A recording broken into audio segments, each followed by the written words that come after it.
You search for how to buy shares of Cembra Money Bank AG. This company is a Swiss consumer finance group offering loans, leasing, and card services. Cembra trades on CBOE under the ticker CMBN.ZU, and this video is educational only, not financial advice.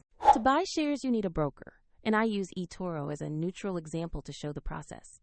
After registering, you must verify your account, usually with an identity document, and add funds before you can place a trade. Use the platform search bar and enter the ticker CMBN.ZU to find the listing.